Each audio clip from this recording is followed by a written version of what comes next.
Have you ever seen pictures of towering skyscrapers standing desolate, with wide boulevards leading to nowhere? This isn't science fiction. These are China's infamous ghost cities. So, why does China have such a vast number of many half-built and abandoned buildings? China's economic boom led to a massive construction spree. Cities like Ordos, Kangbashi, and Chang'an were built on the anticipation of booming populations and thriving economies. These urban giants were supposed to be the future, but something went wrong. China once also dreamed of grand estates for its elite, but reality turned into a nightmare. Take the state guest mansions, envisioned as a luxurious sanctuary for the wealthy. Today, these abandoned villas are home only to wandering cattle and the occasional explorer. Located near Shenyang, north of Beijing, construction began with no expense spared in 2010. Greenland Group, a Shanghai developer, planned a haven for the upper crust. But as reported by AFP, the project stalled within 2 years. Now, hundreds of half-built, imitation European-styled mansions stand abandoned, like an eerie, architectural cornfield. Instead of having stately, expansive grounds, farmers till the land between the abandoned villas, preparing it for crops. Once imagined garages built to house luxury vehicles now house hay bales instead, while instead of the solid look of brick and painted timber fencing or carefully manicured hedges, simple wire fences erected to contain livestock transform the space into a sprawling cattle pen. Inside the mansions, a heavy silence reigns, thick with dust. Scattered scraps of trash mar the grand spaces, a jarring contrast to the opulent remnants that remain. Marble floors and columns stand in defiance of time, while forgotten chandeliers hang like ghosts. Intricate woodwork whispers of a grandeur that never materialized. In the dusty sales center, a monument to a failed dreams, it's eerily untouched. A model of the never-completed 260 villa development gathers dust. These homes would have sold for millions, but the rich never even bought one. The state guest mansions aren't alone. Scattered across China, similar deserted developments paint a stark picture of the country's growing real estate crisis.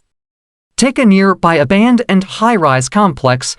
This is just another stalled residential project in Shenyang.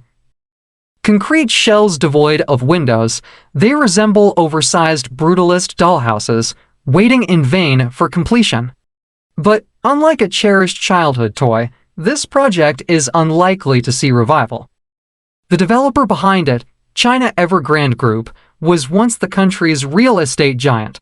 However, it filed for bankruptcy in August 2023, and this January, a Hong Kong court ordered its liquidation due to a staggering $300 billion debt owed to investors. The Wall Street Journal reports that a staggering 800,000 of Evergrande's 1.2 million pre-sold units remain unfinished, a testament to the crisis gripping China's property market. By the way, if you enjoy this type of content, don't forget to like and subscribe for more What's All This content. And please leave comments about other content you would like to know about, and I will do my best to create content for you centered around your interests. Now back to today's story. What went wrong? There are several theories. One points to a real estate bubble, where oversupply far outpaced demand. Another blames poorly planned locations, far from economic centers. Some even suggest the ghost cities were built as investments, waiting for future growth. These are all contributing factors, but the answer is not as simplistic. For years, China's economic boom rode the back of a surging real estate market, fueled by government encouragement for large-scale developments. However, a confluence of factors, an aging population, affordability concerns, the COVID-19 pandemic, has created a major imbalance between supply and demand. The government has also clamped down on developers' excessive borrowing practices. The high-profile and well-publicized collapse of the Evergrande Group, though it was indeed a massive failure in itself, is just the tip of the iceberg. Many developers across China are drowning in debt, defaulting on loans, and struggling with significant losses. The consequence: a scattered landscape of unfinished housing projects and skeletal ghost towns. Greenland Group, the developer behind the state guest mansions, recently defaulted on a staggering $400 million in international bonds. These issues have shaken the confidence of China's middle class, a demographic that heavily invested in the real estate market. With 70% of family assets tied up in property, according to Bloomberg, a decline in home prices presents a significant risk. The publication estimates that a mere 5% drop in housing value could wipe out a staggering 19 trillion yuan to $0.7 trillion in wealth. Similar stories are unfolding elsewhere. Country Garden, another major developer, is behind Forest City, a $100 billion mega project in Malaysia. Conceived as a vibrant metropolis for 700,000 residents, it now stands eerily empty, with a population of only around 9,000. The Wall Street Journal aptly described it as a ghost city, a monument to unrealized dreams, and a symbol of China's real estate woes.